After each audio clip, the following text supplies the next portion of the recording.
Ladies and gentlemen, welcome back to the No Laying Up podcast. Soly here with the Strat Boys, and in a rare occurrence, they're not in trouble. There's no malfeasance going on, no shenanigans with the budget. Mr. Big Randy is who we're going to be covering today, and helping me with that is Mr. Neil Schuster. Hello, Neil. Oh, good afternoon, Soly. Mr. Big, always a pleasure. I love talking about your golf game. I love hearing you talk about your golf game. I'm so fired up to shine the spotlight on you today, big boy. Yeah, thanks. I don't know if I like talking about my golf game, but we're gonna give it a go here. I appreciate you guys shining the spotlight on me here. Yours is the one I've been looking forward to the most, and I think a lot of people will be looking forward to yours the most in particular, because I'm maybe painting with a broad brush here, but sometimes I wonder about your relationship with the game. Seems different than all of ours. I think you very much enjoy going out to play golf. I don't think you ever tend to crave playing it like greatly. Is that a fair assessment? I think that has become more fair. Yes. I'll just be honest about it. I think working in the game of golf has changed my relationship with playing golf a little bit. Not that I don't like it, but golf for me used to be a total escape, right, from whatever I was doing. And so it was a chance to kind of get away from work, get away from whatever's going on in my life, and just get out on the course and sink into golf. And now, with a lot of my professional life and with golf taking up a big part of my day to day, it doesn't offer that same escape to me. I still enjoy playing golf. I get excited about when I can go out. But yeah, I'm not beating down the door to play every single day. And I think more than that, I really enjoy a golf off season again. Since moving to Colorado, I kind of put the clubs up at the end of October-ish and then get them out sometime April-ish, unless we have, some type of work trip or something in those intervening months. So yeah, that it's been a bit of a I don't know. I think just coming to that realization and almost getting comfortable that's like my new relationship with the game of golf has I'm certainly more comfortable with it, let's say. So, not to throw us off track here, Soly, but what I love is that Randy can be a walking contradiction sometimes. And what I mean by that is, like, you and I get a lot of juice out of the competitive stuff. Sure. For sure. Randy's actively like, I don't care about that. But the minute you get out on the course, nobody wants to hit cups and keep score and play and card strictly by the rules. Yeah, that's right. As much as Randy. But it's this weird thing where it's like, it's not about competing against anybody else. It's his own personal thing. So it's like, it's kind of how a lot of people look at golf of like, oh, it's just a good walk. It's a meditative practice. It isn't that for Randy. It kind of is that, but he wants to play. He wants to keep score. And I find that to be slightly contradicting. But Randy, would you agree with that? Oh, absolutely. Yeah. If I'm going to play golf, then let's play golf. I used to really resent just like, oh, we'll go out for a quick 9 holes. It's like, if we're going to go through the trouble, like, let's play all 18, certainly let's follow the rules. Let's hit cups. I think, Neil, here's something that you might get a kick out of, Neil. I'm curious if you're still journaling. I don't do any type of journaling, right? But I look at my handicap and I look at the scores that I post as something that will stand the test of time, right? I can look back and I can tell you on May 17th, 2021, this is exactly what I shot, right? And my handicap will say, this is exactly how, quote unquote, good of a golfer you were at this exact moment in time. And there's not a lot of stuff that does that, right? There's not a lot of stuff inside or outside of golf. And so I look at, maybe it's the accountant in me, maybe it's, wanting to categorize things, but if I'm going to play golf, I need to know how good was I on that day? What is my score? That's very important. And you don't want any noise in that data, right? You don't want I don't want to be like switching tee boxes. I don't want to be like, yeah. you Yeah, know? no, that's the thing. It's little thing. Like Rainey's like, I don't want no this tee. Like, you got to see this back tee. We should play it from back here. Rainey's like, absolutely not. No. We chose to play the one ups. That's the point. And I Yeah. get such a kick out of your how rigid you are about that, but how like when you're off the course, like, yeah, I could play or not. You know, like that to me is contradiction might not be the right word, but it's just a funny combo. Because most people you would think like that are like golf, you know, addicts, right? Like I want to play all the time. And you're like, no, when I do want to play though, I want to play the right way. I wouldn't call it, to answer your question, I have not been journaling, but I have been writing, but I haven't been journaling. But I think that's more of like a ship captain's log. You know, it's like, okay, here we Yes. are on the open ocean and the weather is X and the, you know, it's like, I think that's sweet. I love that. It's like, this is the official record and I don't want any noise or bullshit. I love it. That just gets me very jacked up. And since the start of 2021, I can tell you exactly what day, what hole, what course, and what the par is of that hole of every birdie that I've made. All right. Well, That's what I keep track of. let's do a level set here. 2025. What's your handicap? What did it start at in January? What's your handicap now? Ball speed and kind of personal feelings on your current golf game year to date. Sure. The handicap at this second is 6.8. It's nice, I Randy. That is. Yeah, I it's like not that. bad. I know. It's not bad. My handicap to start the year was 5.9, and I played probably the best round of my life at the very end of 2024. It was at our NIT event at Dobson. I shot an even par 72. That is what really took my handicap down to 5.9. And so as soon as that score got off the books this year, it took a little while. My handicap went up. I think I got up to about an 8, but now over the last month or so, it's back to a 6.8. So that's where we are right at this second. I'm quite happy with that. Right, I have no qualms. My ball speed, Neil, I truly have no idea. Could not tell you my ball speed. You guys might have a better guess even than I do. I know it's not like fast, so you know Sure. whatever's in that like elegant range. I don't know what that is. We'll have to make a point to capture that next time, like at the club championship or something, Solly. I'm going to put that on you. Make sure we get this Sure. guy That's on a it. launch monitor. Cause I'm curious. I'm 145, not, 150. I'm not curious so much as like, what is, you know, what's Randy cruising at? I'm curious where it stands. Like, have you kept, cause you're playing a lot of tennis. So I could see Yeah. you know, kind of, do you feel like anecdotally, are you hitting the ball better or worse now than you were at the beginning of the year or farther? Like, so two-part question there. I don't feel like I'm hitting it with more distance, but I do feel like at this moment I'm hitting it better. I've more consistency.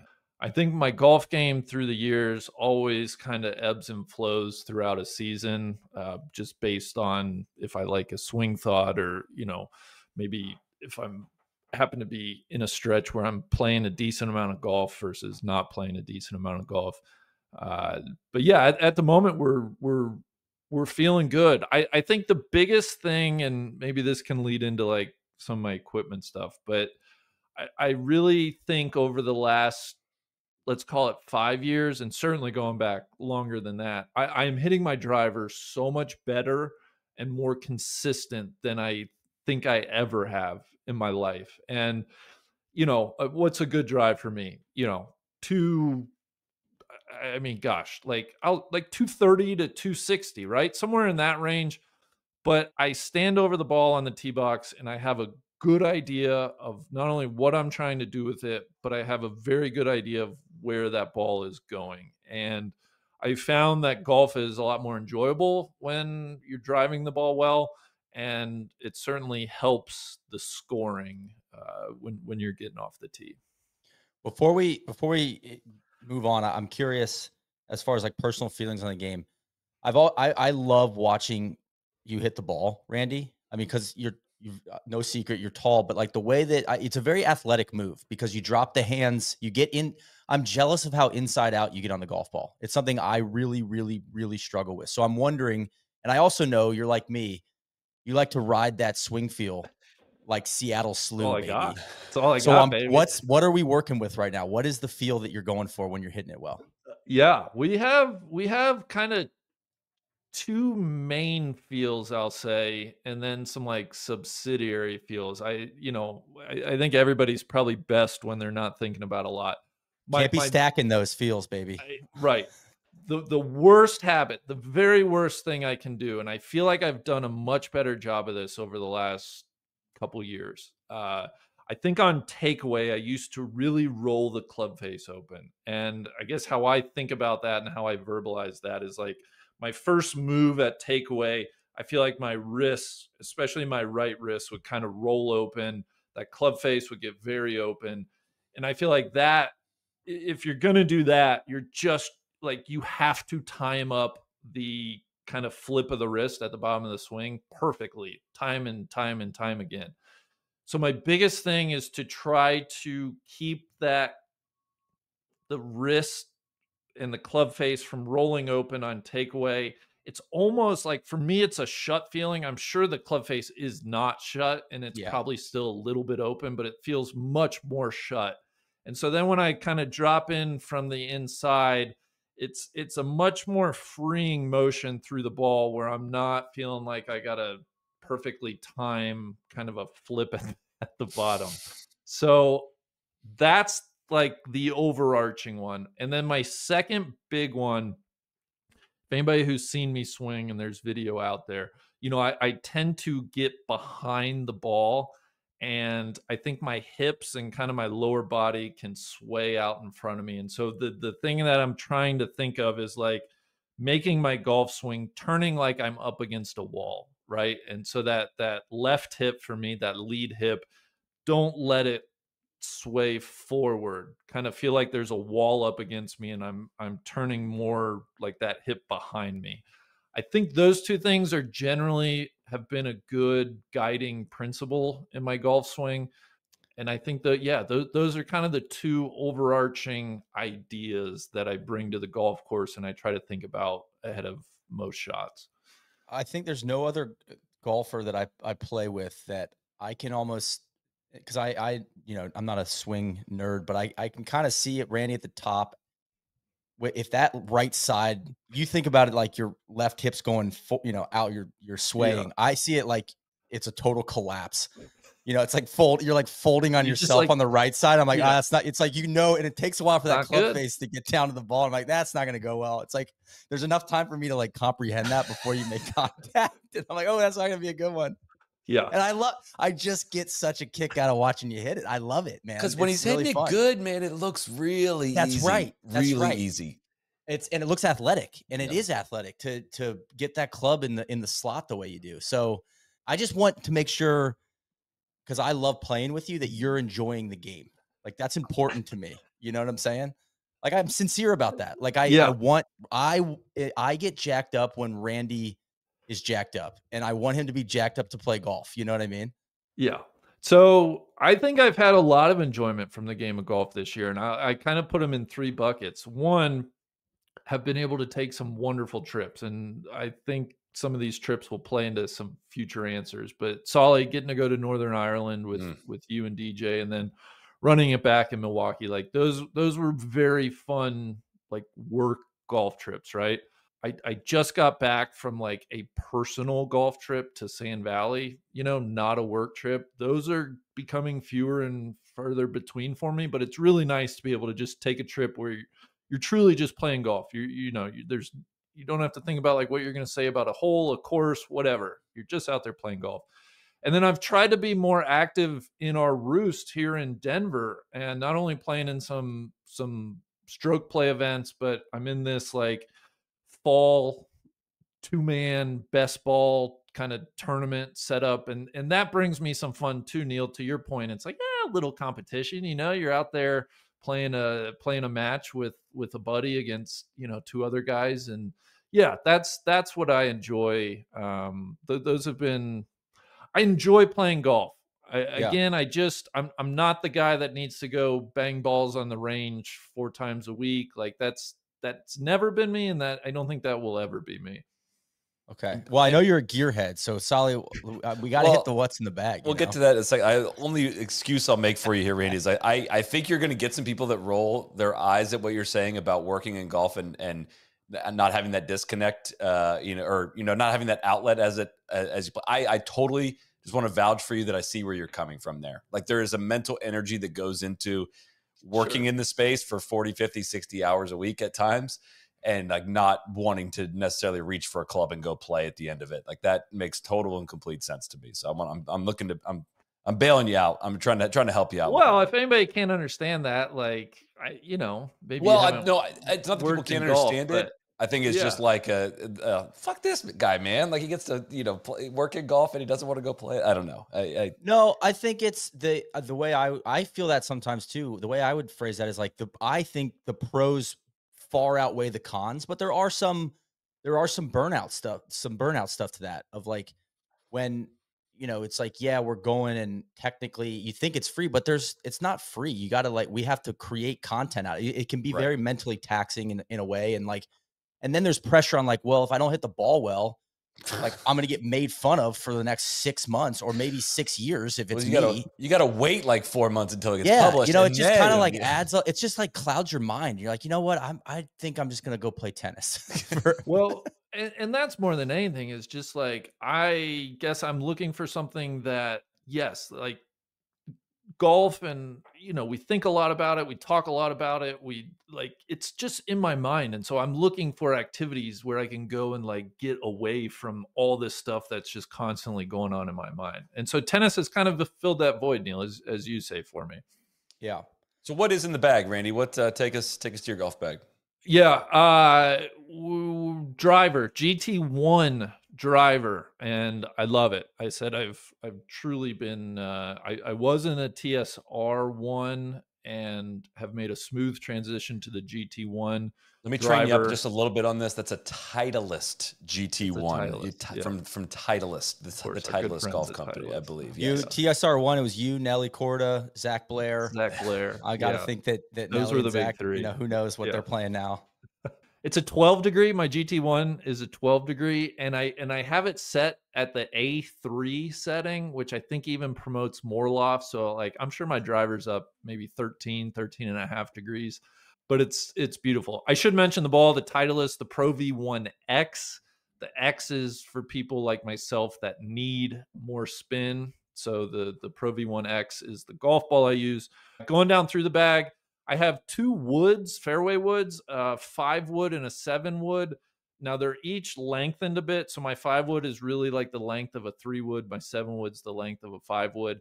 Those are the new GT fairway woods from Titleist. And then I recently got fit into a blended iron set. And so I'm in a T250 4 iron and 5 iron, and then into T150 6 iron through pitching wedge.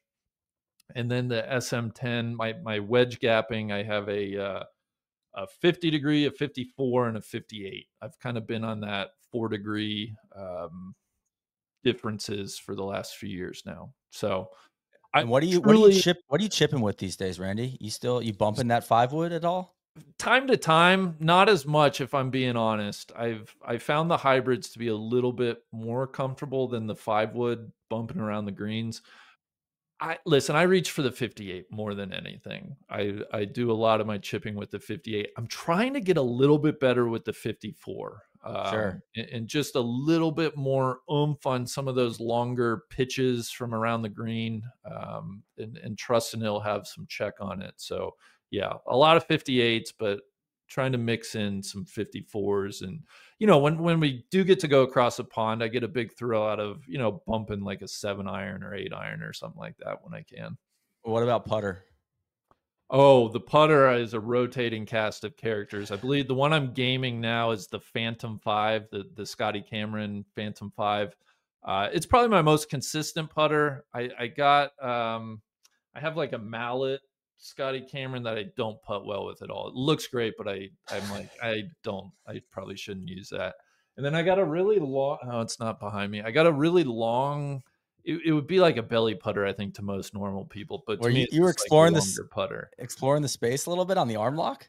Yeah, it'd be like an arm lock putter. And again, I'm like, I'm just not putting that well with it. I'm just not going to be a good putter with anything I putt with. But I feel like the Phantom 5 gives me the best chance of starting the ball on the line that I want to start it on. And Is you're arm lock committed. out? I feel like people are not arm locking Yeah. anymore. I haven't heard that You don't hear phrase. as much about Yeah, it. My The dream, and Titleist, please, if you're listening, like I the know. final boss of putting, I want to be in a broomstick. So if they can make one big enough for me, I would gladly go to that. Can you just put two putters together, and then that would be big enough for you? Yeah, that might be what we have to do. Are you were the first of many to or an early adopter of the claw or the saw, Yeah. and that's still we're still there. Yeah, I went through some bad yips, right hand yips, and I claw. I claw pretty much like 10 feet and in, roughly. I'll go to the claw. Longer putts, I'll go left hand low sometimes, just to feel like I can swing the putter head a little bit more naturally. But yeah, when we're in close and we're really trying to like concentrate and make a putt, I got to go to the claw. It's been such a delight ever since you started playing the Pro V1X, just like watching your ball leave a totally different window. You just played golf the wrong way for so many years, and one fitting, and all of a sudden it was like, oh, it's supposed to go that high? Like, that's so much fun. Yeah. Yeah. And I noticed a theme in the bag too, with just the 12-degree, maybe tuned up to 13. Just like the theme, getting the ball up in the air, launch of Just the gotta launch launch window. 'em, baby. We Yeah. just gotta launch them. Truly though, Solly, you're right. Like between the ball, the driver, these. I mean, that's really why I'm in a 5-wood and 7-wood. Just a little bit of extra help getting the ball up in the air. Like I know that they're a sponsor, but like the Titleist equipment is wonderful. It has made me really, it has improved my game a lot. Because like the constant throughout the years is like I haven't put a ton of practice work into my game, and so like why do I feel like I'm hitting it better? Well, you got to point to the equipment. It certainly does make a difference. It has made a difference for me. What about from a give us your favorite shoes this year? FootJoy Quantums, I think I'm officially a hashtag old guy. They just are the most comfortable. I am comfort above all else. I have a FootJoy. I actually have a couple pair of FootJoy Quantum size 14, and I just, I can walk around a golf, and before where my dogs used to be barking, it's just so much more comfortable for me to walk. So Those are great too for tournament watching, because you can kind of get away with like no one's going to accuse you of wearing golf shoes as a they're pretty spectator. casual. Yeah, exactly. Kind of a little bit of a crossover there. Yeah. So good stuff, Mr. Big. I love it. Yeah. All right, so let's go back in time. How did you get into the game, and maybe one or two of your earliest golfing memories? Yeah, this is something, this is always fun to think about. How did I get into the game? I think I have to credit my dad, and I have to credit my dad's mom, my grandma. My dad played casually, growing up. So, he'd go out with buddies and whatnot. His mother, my grandmother, was an avid golfer and a very good amateur golfer in Northwest Ohio. Her family, my great grandfather, they actually bought a plot of land up there and turned it into a golf course in like the early 1930s, I think. My grandma grew up working at like the family golf course. So that's how she learned. So I think that was the progression for me. I can remember my parents had still have a membership at Hyde Park Golf and Country Club in Cincinnati.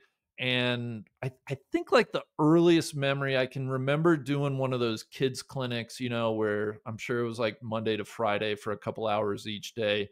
They take you out to the range. They show you how to grip a club. I always remember that I learned the interlock grip that week and have been using it ever since. They teach you some very fundamental swing stuff. They just expose you to the game of golf.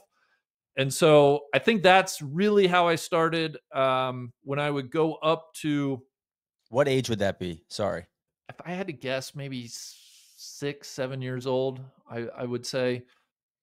And so from that point, going up to Northwest Ohio, Napoleon specifically, there was a 9-hole golf course that my grandma played a lot, the Napoleon golf course. And she would take me out from time to time. So I'd play there with her. There was a putt-putt facility at that course. So I'd love to play putt-putt with her. And then when I would be at home in Cincinnati, Hyde Park would let juniors out on Mondays. The club was kind of closed, but you could go out and walk the course. And so me and my buddy Scott would, Mondays in the summer, we would love to just go out and walk 9 holes. It'd be the two of us, or maybe we'd be playing with some other kids or something. But a lot of experiences that way. And so golf for me has always just been a summer it started as just a summer activity, right? Something you were kind of doing when school was out. And it really stayed that way.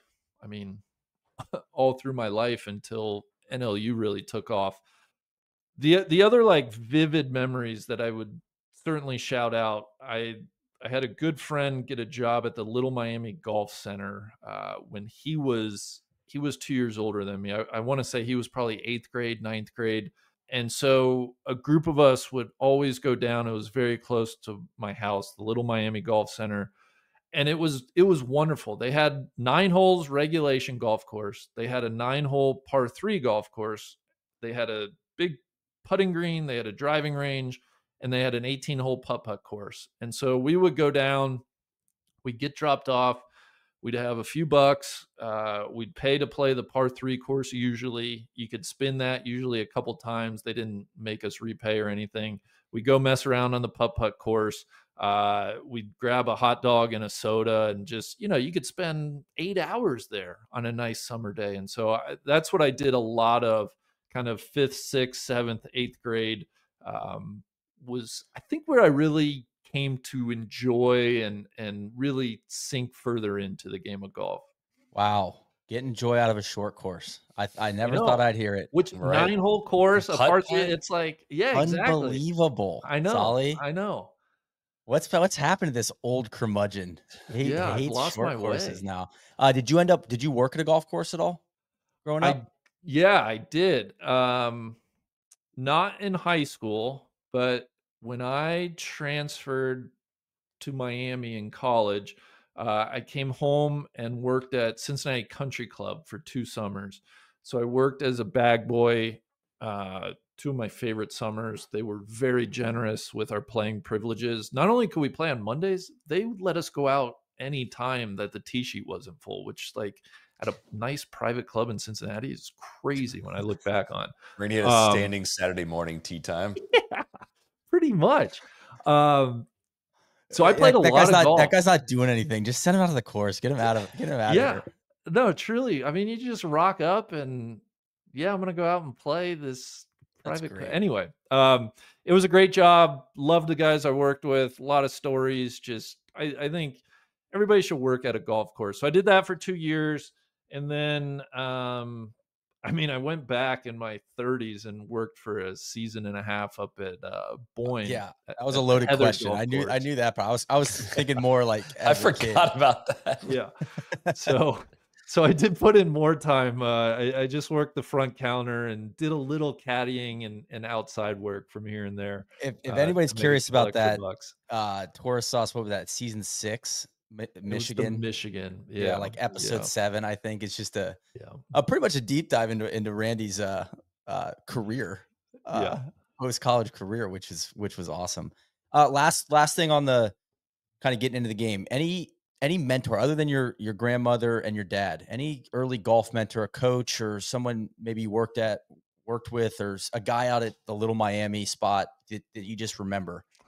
No, there was, he's still the pro at Hyde Park, a guy named Larry Dries, who was very nice. I can remember getting the shanks, and I went to Larry and I was like, Larry, I can't hit a golf ball right now. Can you just help me? And so a couple times he, you could call it a lesson. It was pretty much just like, let's get you hitting the golf ball again. But we were always self-taught. I would say, as far as golf mentors go, just somebody that I've and again, you can watch it in that Tour Sauce video, but Dave Trudell, who was my boss and the pro at the Heather Golf Course up in Michigan, just a great guy, and honestly, just taught me a lot about like working hard and putting in a good day's work. Um, but I've never had that, Neil. I've never had that like consistent voice or that consistent guidance in my game. I guess I have always lacked that. Do you want that? Yes and no. I think if it was the right person and the right time in my life, I would like it. And I do say, like, I make a thing about not practicing, and it is kind of a joke. I've tried to think about more like why I'm reluctant to do that. And I think for me, it boils down to two things, and I'm not sure how to weight both of them. I think one, golf can get physically uncomfortable for me. Like my back can start to hurt, my hips, like just the bending over and the swinging, like it's not the most comfortable natural activity for me. And so I think that's part of it. And then I'm sure there's a part of like, I don't know if it's like scared or I'm sure there's some of like, well, what if you put a ton of effort into this and you don't get better? I like there's gotta be some of that, at least at a subconscious level too. So I don't want to like ignore that part of it. But I do feel like if I was, if I'm settled down over the next however many years and I find a home club and there's a person I really just vibe with and they kind of understand my relationship with golf and I can clearly think and communicate like what do I want from this game? I think I would love to work with somebody that could kind of just be a little bit of a constant voice and kind of help me work towards those goals. But quite honestly, I'm not sure what those like. I think Well, step one would be like, what do I like? What that's would I want from this game? question. literally my next question is Yeah. like, what goal, like in golf, do you think, what's the North Star? What would make you the happiest to achieve Well, X? I think I would get a real big thrill out of breaking par one time, like Hell yeah, where I'm brother. like, I hit 18 cups, like, And you were Yeah. so close. I know. Where you're just like, that was a real round of golf and I was under par. I think that would probably be my biggest goal. I don't know if I really have like competitive aspirations. And so that's where I get a little bit like, yeah, I don't know.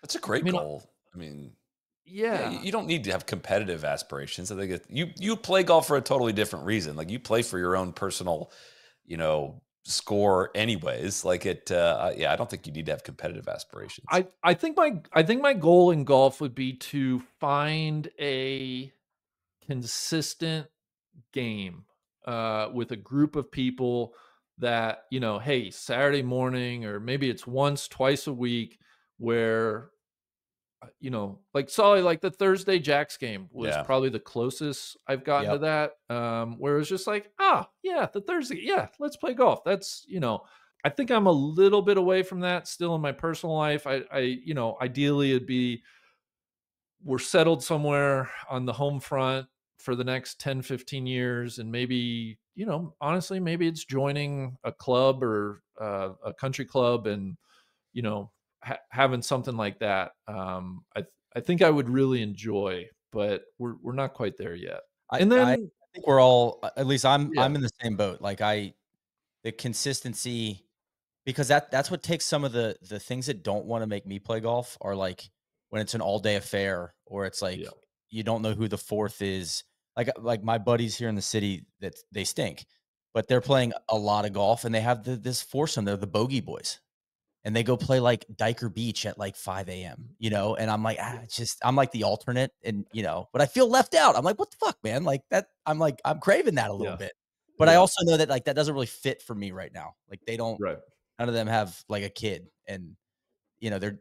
It's just, but I'm jealous of like the joy they're getting out of, and the joy they're getting out of it is getting a little bit better, but just like it's like a little group thing. It's like their little adventure every Friday morning, and Mm-hmm. that's a good enough goal for me, man.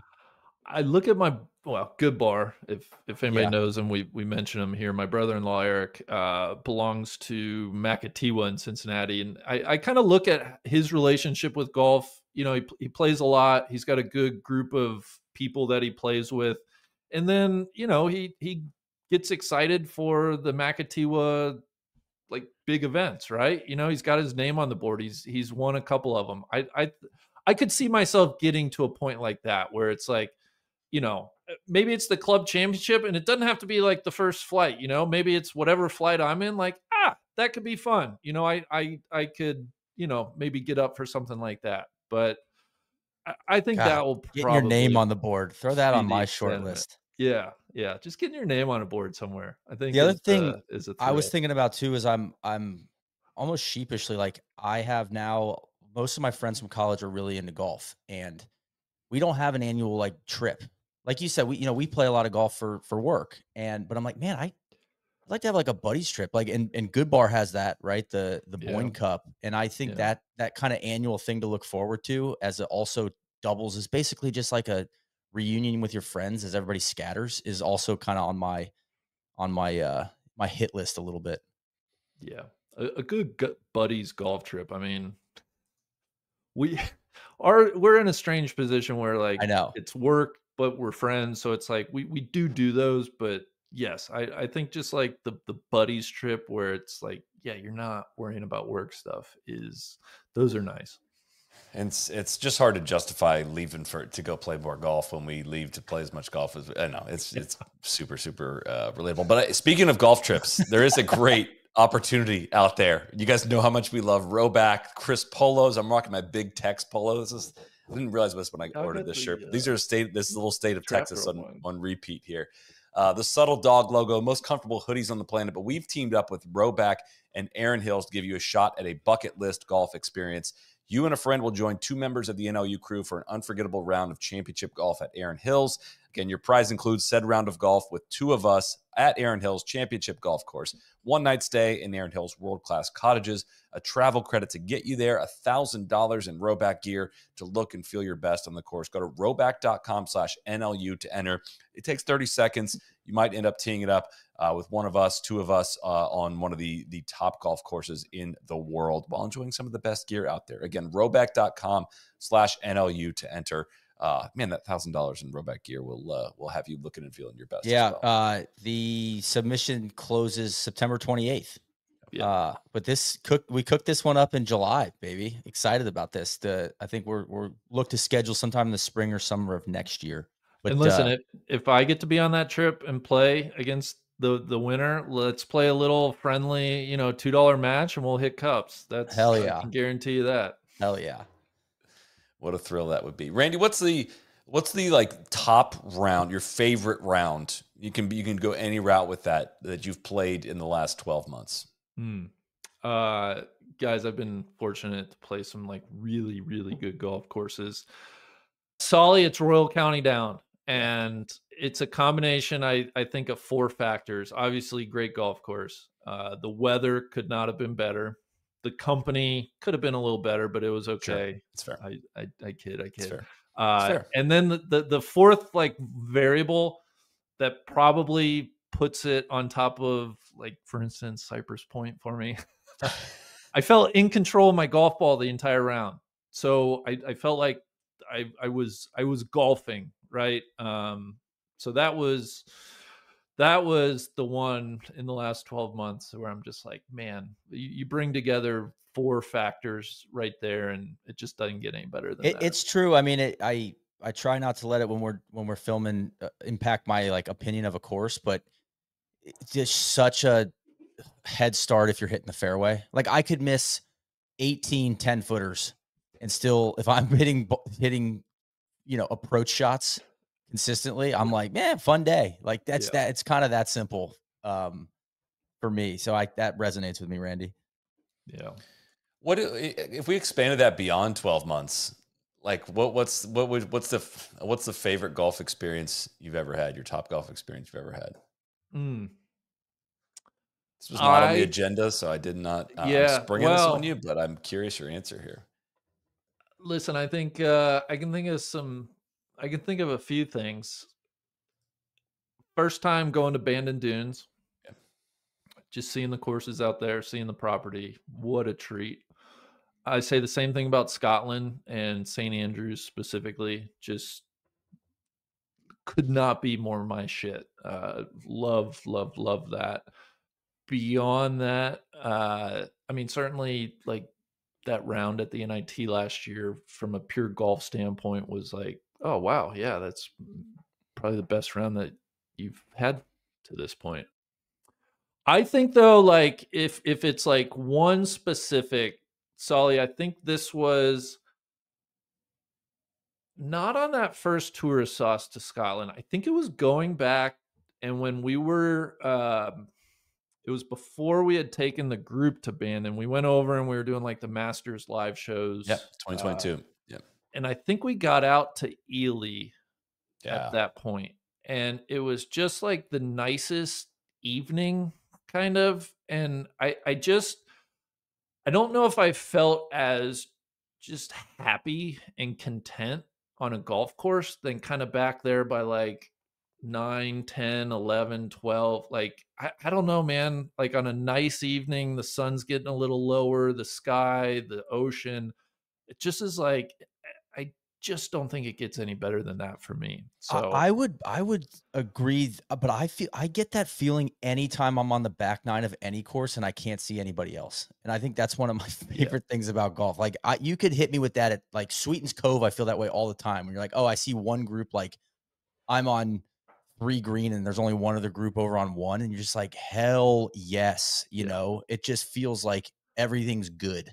A Dornoch round at the end of Tour Sauce season 2, and with that Ely round, because it was during the I think it was England-Croatia World Cup match, and there was literally nobody else on the golf course, and one of the most pristine nights of golf ever. Yeah, doesn't get that's so true, Neil. When you feel like you have a golf course to yourself, there really is not. There aren't many better feelings. There's not many courses that would suck enough for that not to hit me. You know, like as long as you got like you can see the kind of sky changing color, and maybe there's some rolling hills or something visually to look at that isn't like a highway. That's what makes Sylvie so sweet. Yes, like, you almost always have the course almost completely to yourself.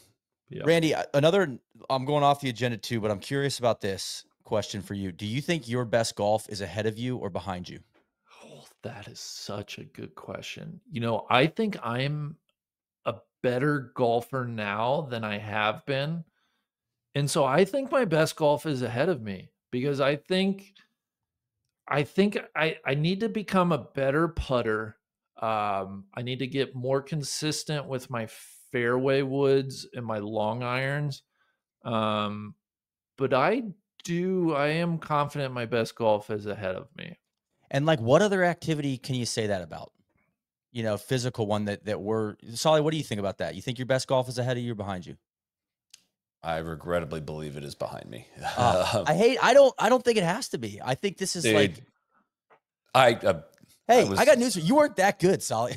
I was so good in 2020. I was so good. I was so much better at golf than I ever thought I ever would be, and it is proven to be the outlier. I don't even take a divot when I'm hitting it that good. I'm flushing it. Randy, I'm with you. I'm wholeheartedly just a throaty hell yes, best is ahead. Because I agree with you. A lot of the things that and more so for you, I think your game, and I don't want this to sound like a backhanded comment, is built for old man game. Like you weren't. It's not like you were playing the old man game. You were playing. You're playing it, so it's like I think that's going to stay, and you just get a little sharper from 100 and in. And like you said, I mean, you don't have a 3-wood in the bag, but that was always a little bit of kryptonite for you. Is just what to do on a par 5. You know, you don't have the easy birdies getting home in 2. But I love hearing that. And I just found that to be an interesting question for people, you know, because Solly, I mean, right here, I still think, man, mentally, you know, the golf you can play. I think you could get back there. I know this isn't a spotlight for you, but we got to change that, brother. Situation has changed on my home front, my friend. It's just not good. I'm just not gonna be able to play that much golf. It's just not. I know, but more of a reason to just stay in shape. Don't let the old man in. I don't want to let the old man in. I'm with you there. I think, but yeah, I mean, I literally playing probably a third of the golf that I was playing back then. I don't see 140 rounds in my future anytime soon. God, that's so many. That's so much golf. Randy, how many rounds you gonna play this year? That's truly 3 years for me. Yeah. I mean, at least. I don't think I've played over 100 ever. That's so much golf. I mean, it helps to live in a state where you can play 12 months a year. Yeah, I know, right? but even in Florida, I wasn't really. We were traveling a lot more back then to play even more golf than we're filming back there, and that was during COVID, and it was just like, there's not much else going on. Like, who wants to go play? And a lot of people are playing golf. To date, I've posted 24 rounds. Last year, I posted 28. 2023, I posted 29. So we're you'll get over 30 this year. Yeah. Which is, those aren't great numbers, but it's not great. No. But okay, so here's something that it's a theory of mine. I think I have noticed, and especially on trips, the more golf I play, the worse I get. I think I play better golf with breaks in between. And I don't know if that's just a rhythm and timing thing, but I do think I play better with my golf a little bit more spaced out. I think that's a physical thing. I mean, you alluded to it earlier in this conversation. I feel fresher. You're on a bit of a pitch count. Like, I can see how banging balls on the range is, it's a tough movement for you getting down and dropping the club in the slot. There is a lot of timing in your swing. Do you think the data would support that, or do you think you just play better compared to expectations after time off? Then you've played you've gotten more reps, you've played more golf, and you're not playing as well as you'd like to, having played the extra golf, but the scores might actually be a little bit better. I would have to crunch the numbers. Okay. I just think on like tour, I can run that through my models if you want. Yeah, I remember Australia. My best golf was the first couple days by far. I forget Scandinavia. I think it probably is more of like a physical thing, quite honestly. And I do think I've always felt golf to be very like mentally taxing, and I think it is because a lot of like there has to be so much to go right in my golf swing for me to like hit the ball well. And I do think like that takes its toll. And after a while, it's just, man, some of that just starts to erode if I'm playing, back to back days. Yeah. I find on those trips though, even one day off really like, I agree with you that it mentally gets the cobwebs out, or kind of it refreshes things enough. If you have the off, like an off day, then you can go, 3 in a row again or something like that. But yeah. Yeah. All right. So let's move on. Who was your favorite professional golfer of all time, Randy, and why? It's Phil. I think, I can tell stories. I feel like I've told him before. I don't know if you want me to bore, but Phil was my guy. Phil is my first like favorite athlete, really. Phil fans will know, like, he was such a thrill to watch play golf. Like, truly, you never knew what was going to happen. He'd get himself in trouble. He'd get himself out of trouble. He would have moments of brilliance. He would have moments of complete buffoonery. It was a thrill ride. I do think, I appreciated how he paid attention and interacted to the fans. And I always respected how he would talk to the media and kind of say what was on his mind most of the time. So, yeah, I'm a Phil guy through and through. So I figured you would have that answer. So I had another question teed up. Kyle Porter brought it up on one of the Ryder Cup roundtables with you, Soly. He kind of said he doesn't think we've seen the end for Phil. That there's a final act coming in the next 5 to 10 years. How do you feel about that? Where do you stand on that? I hope so. I think he's still got like a weird Masters contention in him. Like, I know he just finished second a few years ago, but I think, he'll be like front page of the leaderboard on a Saturday into his late 50s, early 60s. I hope there's a reconciliation with the PGA Tour and kind of the folks in and around professional golf, at least outside of LIV, because I guess my dream for Phil would be to see him take an analyst job and to call professional golf. I think he would be the best in the world at it, if he so chooses to do that. Here, here. I feel the same way, and I think that I think that will happen. Do you Some think it type of comes analyst role. with some sort of reconciliation and some sort of like hand up here, like maybe I apologize. I don't know if I needed to have a lawsuit entitled Mickelson et al. I don't know if I needed to cooperate with the Department of Justice's inquiry into the PGA Tour. Do you think it comes like a little hand up in there? Like I don't see that happening without any of No. that. I think it would be an Alfred plea, or what I'm going to call a Philip TC, Alfred, a Philip Alfred, yeah, Mickelson, or yeah. a TC plea. Sometimes TC will just I'm he'll just sorry kind of you're stop. upset. Yeah, it's like, oh no, I haven't mentioned that in years. Like, yeah, but you said all that stuff a year ago. That. No, but we're past that now. Like that's what I anticipate from Phil. I think there has to be, Soly, and I guess my worry would be like he's not going to do it anytime soon, and it's going to be pushed out until he's like very much into older age. Yeah. But well, but the fact is he's not ready to be an analyst yet. He still sees, talk about main character energy. He still thinks he can win, majors right now. I bet if you asked him. I haven't heard Live him Golf say would that, have to have gone away by then, and I don't know that it is. I don't think he could possibly not be involved with Live Golf in some way. Like I think he would graduate to the Live booth before he would on a main stage. What's his? So he's guaranteed Masters, U.S. Open, no, but PGA, is it a lifetime like the Masters for PGA champions? He's in that field, right? I think he's 10 years for that one because that's the one he won. I could be wrong there. Well, he's at least, so he's definitely into that for 10. But I was wondering if guys got the kind of Masters invite with the PGA Championship. And how does the Open do theirs? I always forget. That is like lifetime, or like I think around 60. They kind of give you the. So he's got a handful of starts if he wants them left there at least. Yeah. All right, Randy, who's your least favorite professional golfer of all time? My least favorite, like for a long time when he was at, like I was not a Tiger guy because I was a Phil guy. I felt like it was an either or.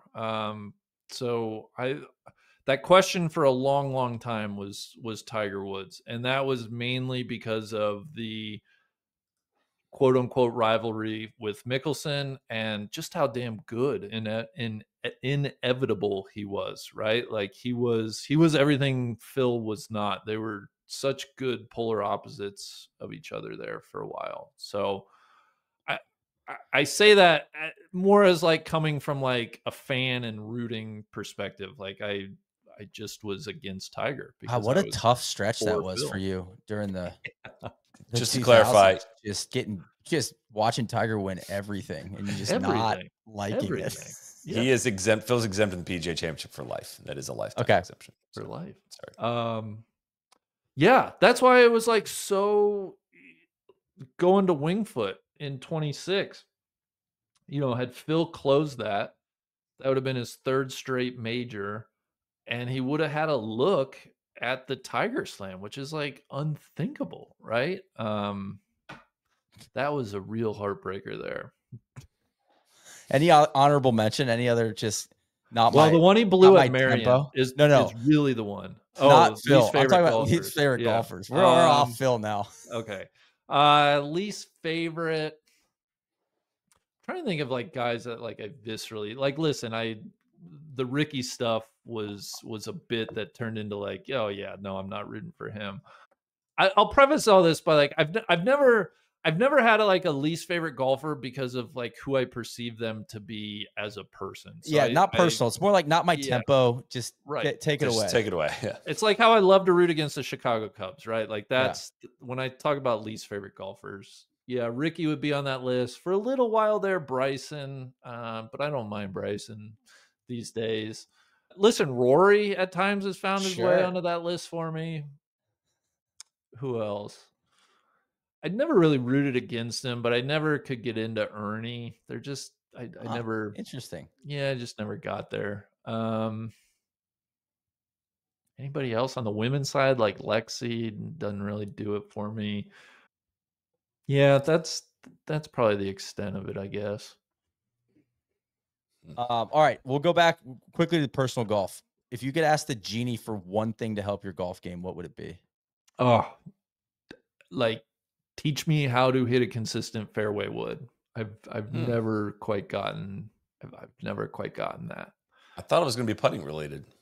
Well, listen, if the genie wants to stick around and give me some more, putting, I know, like, man, if I really grinded and practiced, and I feel like I could improve my putting. I literally don't know what to do about the fairway woods. Like, Well, I feel like okay, it's the same break swing I that. use for other stuff, but like, it just, I have such trouble launching the ball and hitting it consistently in the air.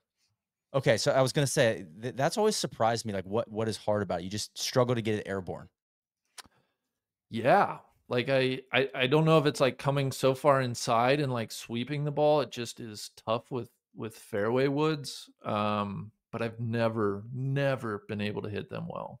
Because that's always just been weird that you've struggled with that, because it feels like beginner golfers, it's always like they have a bag full of woods.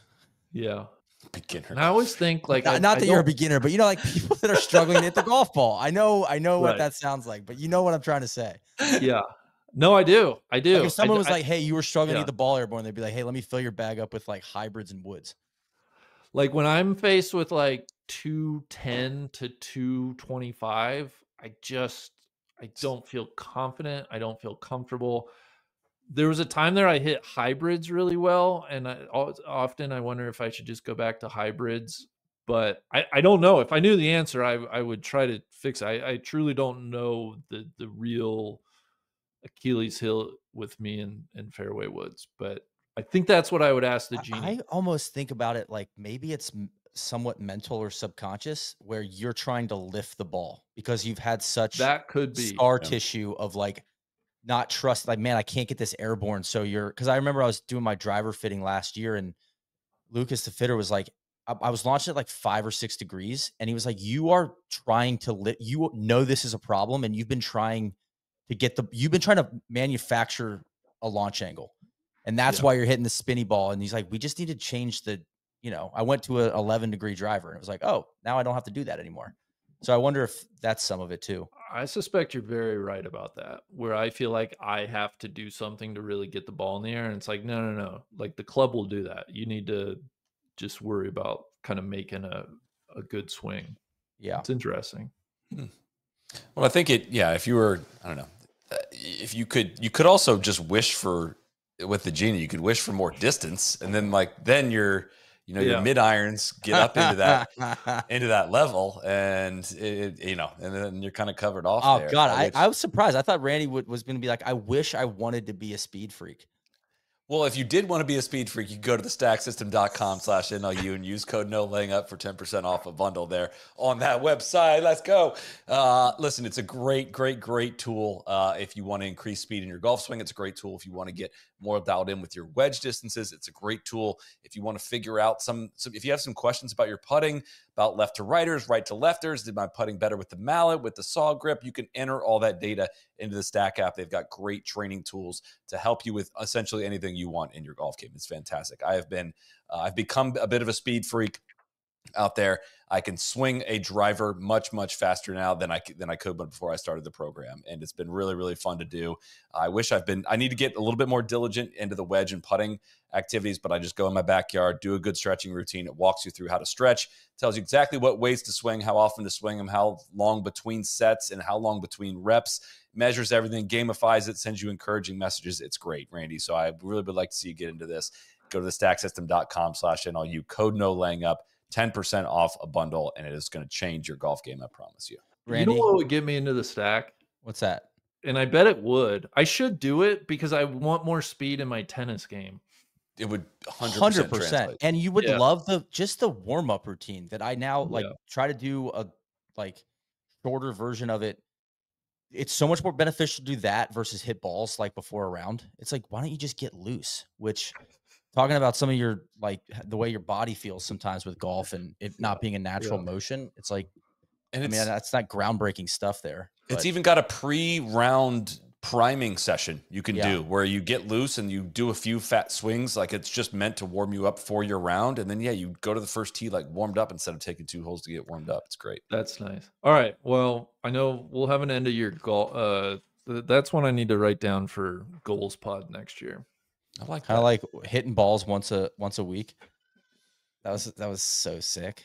Hey, Randy, you don't know though, Neil. You don't know those goals. Not supposed to hit all your goals, people. That's right. Okay, that's the first rule of making goals. If you hit them all, you didn't set good goals. That's right. All right, Randy, let's get into the 10-round split game. Soly, I got the first one. You got any dialed up? I don't have any ready, but I can get some ready. Okay, I'm gonna go first. We're going right to the top. St. Andrews or Cypress? Split. Yeah, 10 rounds split between St. Andrews and Cypress.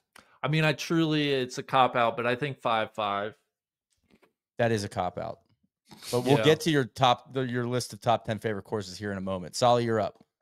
Ely and Old Mac. Ely and Old Mac. I love them both. I would give a slight lean to Ely 6-4. Okay, I'm going to go the Lido.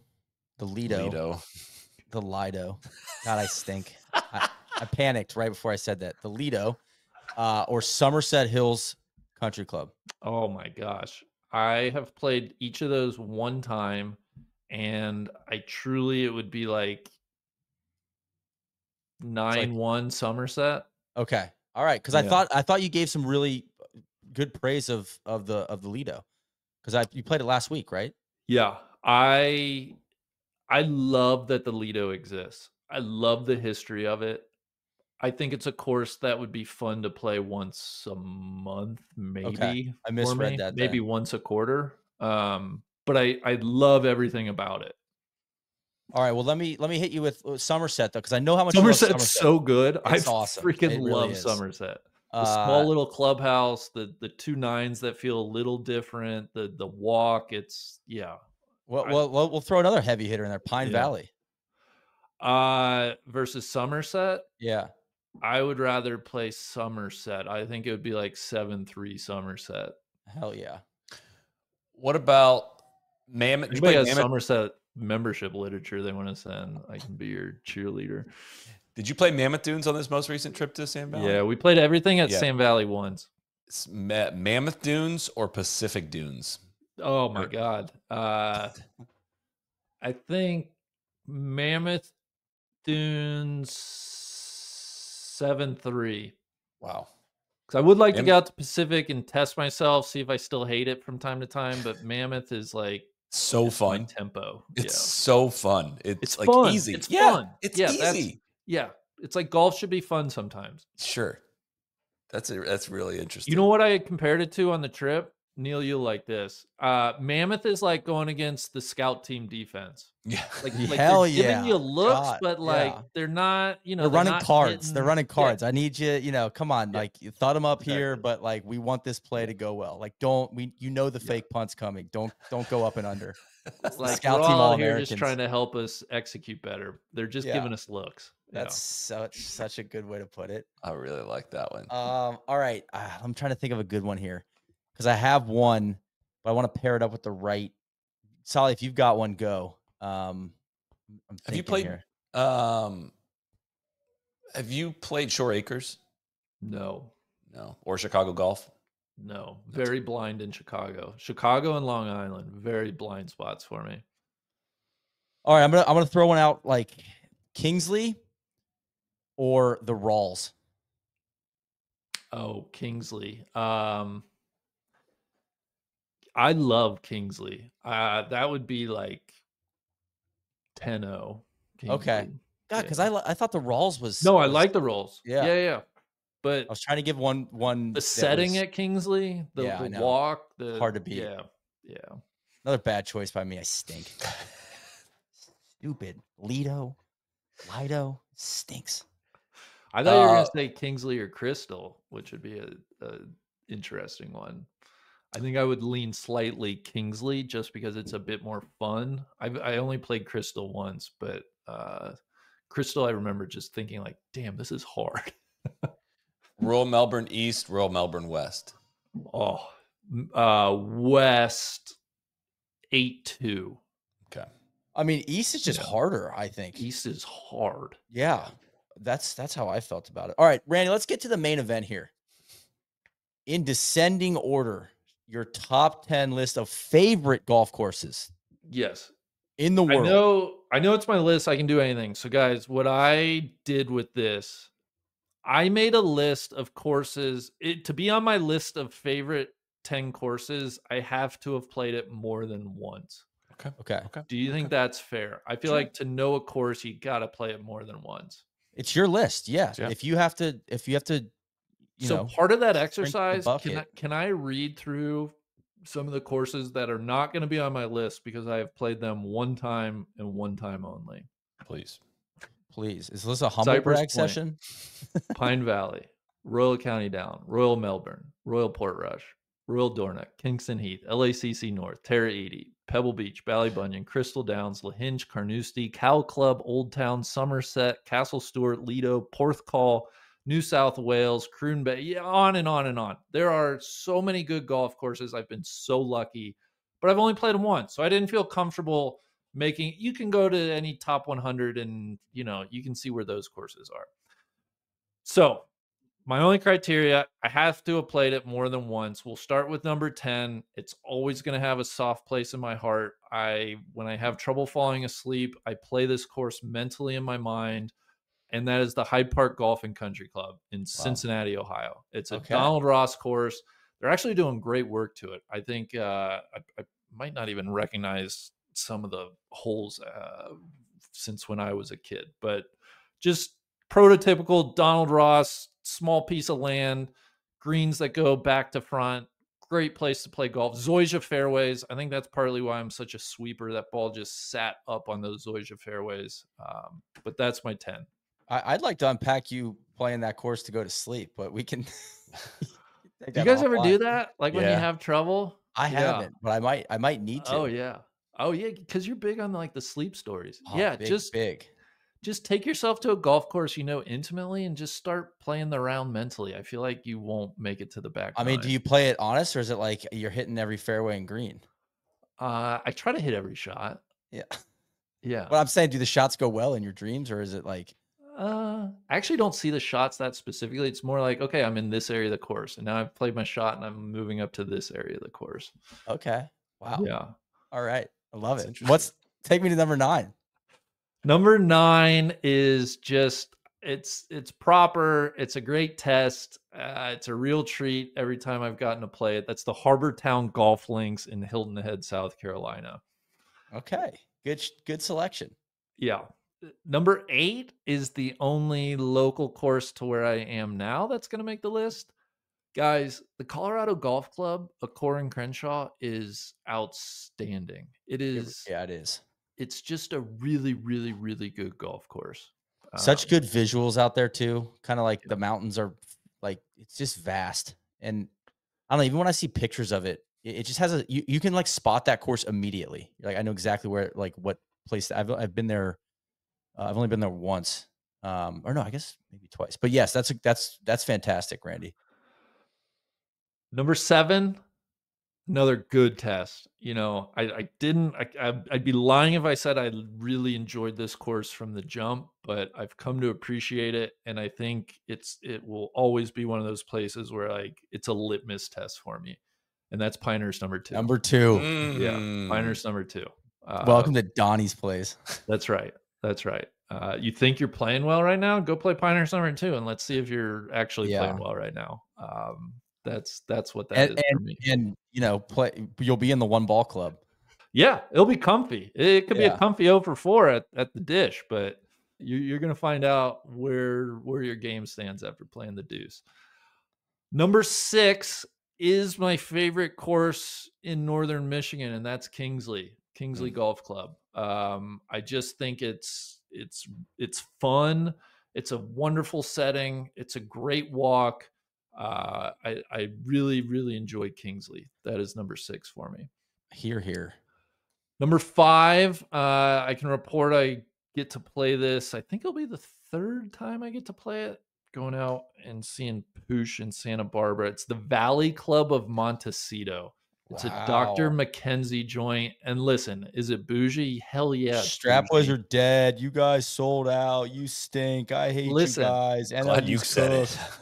it's a Mackenzie. It is just Mackenzie. it's really, really freaking good. The clubhouse, the little patio, you know, it just I love the Valley Club of Montecito. Totally my jam. God, I don't think the Strap Boys ever made those sounds. Number 4, Bandon Dunes. Yeah, let's Wow, go. really? Let's go. Over, Yeah, I guess Bandon Dunes. Trails is still an option here. Trails is still an option. I will say Trails isn't going to hit my board, but it's a very good golf course. I love Bandon Wow. Dunes. Thank you, I Randy. love I love being on the water. I think it's challenging, yet in my mind a little bit more fair and playable than Pacific Dunes, for instance. I just man, I love golf is great when I get a chance to be out at Bandon and play Bandon Dunes. Number 3 is Old McDonald, which is my favorite course out there. I just think it's sublime. It gives you, you know, that reveal on 7 green is I think the best on property. It's an expansive playing field as you come over by the ghost tree on number 3. You can kind of see like 14 of the holes. I really love Old Mac. Number 2 is Ely. I struggled with Ely, whether to put it 1 or 2. Number 2 is Ely. It doesn't get better than a nice evening at Ely. Again, it's just my speed, right? No par 5s. It's not like, you know, no force carries off the tee. I very much like golf courses that are friendlier off the tee. You know, just get it out and play, and then the challenge comes with your approach and around the greens. If there's a style of golf course that I really, really love, it is that, and I think that's Ely to a tee. And number 1, it is St. Andrews for me. It is the old course. There's no better feeling than walking up 17 and 18. They're just it doesn't get better than that. 17 is such a freaking good hole. And then 18 to finish feeling like you're in town. It's as good as it gets. So it's just, the older I get, the uglier that hotel gets. Yet that hole is just, it's sweet. But I mean, just if you really kind of just, if an alien came down the big, this hole, this is what you guys, that building sucks. You're hitting over that monster. Can you imagine if somebody built a hole like that at like a expensive resort somewhere? People would lose their shit. I know, like at Omni Frisco, if you're hitting over the hotel, like that just wouldn't actually be okay. The swing of the hotel is kind of in play. Yeah, no, we just you know, kind of got tight on space, so we just built the hotel out over like one of the finishing holes, like one of the best holes on the course. I just don't, I can't, you know, sometimes I can't get past that. I don't disagree. Like the hole is awesome, and like because of the quirk, it, you know, it just, but I just can't get. Sometimes I'm like, what the fuck? Yeah, that green is just like the challenge of that second shot, and it's the best, man. It's really, really good. So yeah, those I great list. It's a great list. I like how you did it too. Yeah, I had to kind of put some confines, because otherwise it was like, yeah, it's like, you know, it's the names everybody knows from the top 100.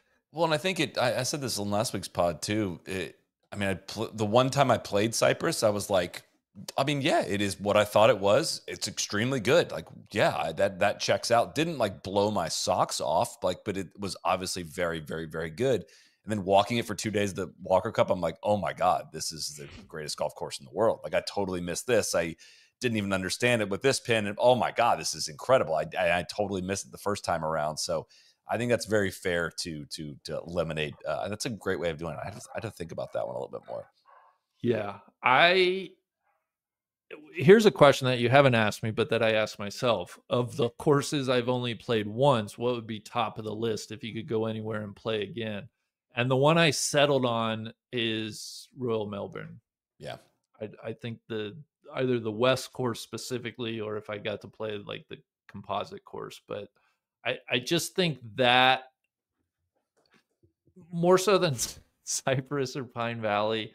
I think it kind of blends them a little bit, and yeah, I think that is where I would pick to start. Like, hey, if you could play another course again, what would it be? That's great. Maybe Next time two we would be do, Visby. I was waiting for a I Visby know mention. it didn't get called out. Yeah, Unbelievable. yeah. What next time we do this, we should do your top 10 golf benches. That's a good one. Which do you have a favorite bench? I would probably say that what's if I have to struggle I probably don't have an answer. What's the bench? I think it's at the Preserve. The one I can't tell you what hole it's on, but one of the Preserve benches where you just kind of have everything. It's on like 6, like the one that looks out at the water before you Yeah. turn back around. I was gonna say the reason I thought of it was the bench on 7 of Old Mac. Yeah. On 8, on top of 8, you're saying? Or top of 8, behind the Biarritz. Yeah. Right. Yeah. I think that's You're just exactly kinda right. that might be the spot. I feel like there one at Royal Dornoch too that would probably be the spot too. Yeah. That's a good think about it. Think about it. Yeah. That's maybe a good one. Something to keep track of going forward as well. I know. We need to start tracking these benches, Randy. Start logging them in your daily log. I really should. That would be another good stat to keep. Another piece of feedback I'd have for our friends at the USGA with the tracking stats. It'd be great if you could like log a journal about the round. And a picture or two, yeah. Yeah, like, hey, this is just so when you clicked on it, like what you're saying, I agree with you. Like, I like going, I like looking at the stats, but it would also be fun to go revisit a round and be like, you could kind of create different categories. Like for us, did we 3 putts and lost ball? Like, was it a trophy ball round? Like that kind of thing that's where this stuff gets really fun with the captain's log, as you put it, or as I put it, but I think you use it as. No, I agree. That's honestly a great idea. Yeah.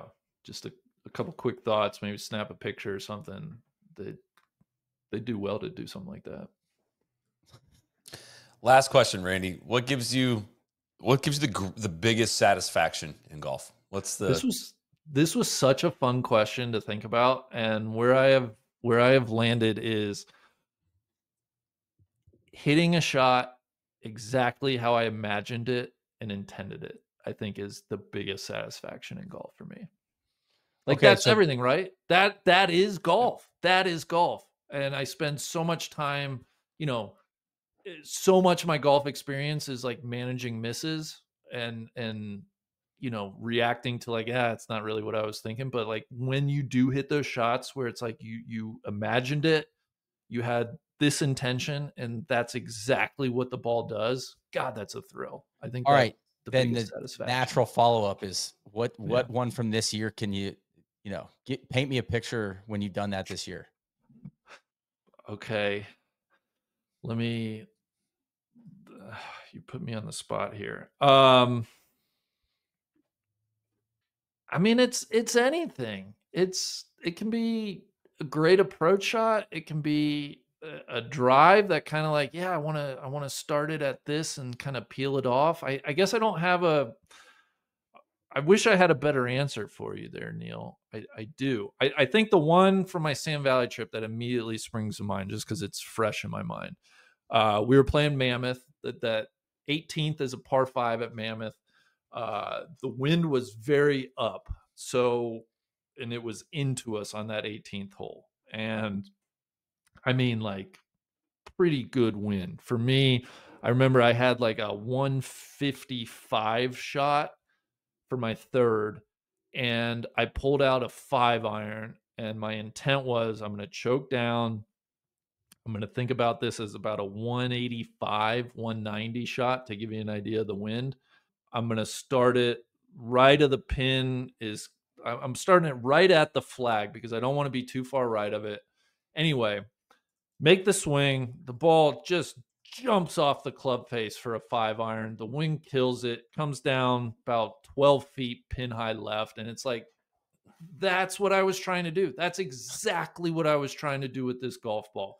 From the yardage to the direction to the, like, that's golf. And so that was a thrill. I missed the birdie putt, but I don't care. that's Like first. that's the shot that like just sticks out and like, yeah, man, you fucking did exactly what you were wanting And to that's do with that one. exactly what I was trying to do with that question. Yeah. That is it, man. It's like, oh, Yeah. you took all the variables into play and you're like, Yeah. I hit it. I hit the shot. And it's even more satisfying when it's like the ball has to start away from the hole and it's just working towards it, and it's going to get there eventually, but the delay is almost, it's not like you don't need it to be in a hurry to get online. Like the longer it takes to get online, the more of a thrill. Like, oh, if it stays 30 feet right of the pin and it's going to take that slope, it's going to run all the way back there. That's just where the biggest thrill comes. I don't know. You just got maybe want to go play some more golf. When there is a heavy variable that you know is Yep. only going to push it like a binary thing, like the wind's only going to push it right, and you want it to go that way. It's like you reach safe harbor midway through the ball flight. You're like, okay, that like we've canceled out the bad stuff. That is an awesome feeling.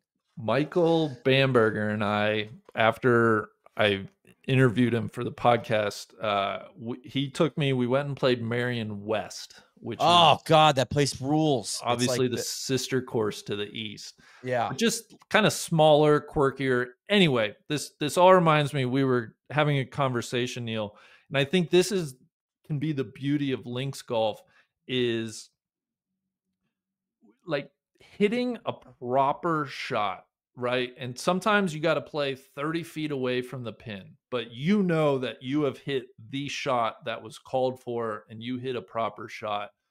We were talking about how being able to do that, right? Like diagnosing what the proper, quote unquote, proper play is and executing that, even if it's not like the point was, you know, let's say whatever the wind's doing, the green's doing, like it is the proper shot to play to the fat part of this green to leave myself 25 feet. And I think by the sheer fact of executing those types of shots, our thesis was that's what helps you get into like more of the flow state and what can really propel your round. I think more so than, you know, getting away with, oh man, I really went for that flag, you know, could have gotten my hand stuck in the cookie jar, but got away with it. It's like when you can start stacking just like, what is the proper shot in this circumstance and execute, like that's where I feel like golf builds for, at least Michael and I thought that it builds for us. It tracks with our stealth startup, sensible layups, right? Yeah. Like, God, what a good punch out, you know, or like, what a nice layup. That's it exactly. Yeah. Like, no, that was that's so proper. That's so smart and safe and exactly what I'm supposed to do. Maybe we're getting old, brother, because there's a lot of joy in that. I know. That's one thing I can most certainly confirm. We are getting older. All right, Rainey, that's going to bring us to wrap, my friend. It has been great diving into a brain that I think everybody wants to get a little deeper into. And, this was a lot of fun, dude. It was fun. It made me want to play some golf with you, man. I love playing golf with both of you guys, truly, and I appreciate you guys giving me space to think about this stuff and to share my thoughts. Really cool. All right, that's gonna wrap. Thanks everyone for tuning in. Crack on.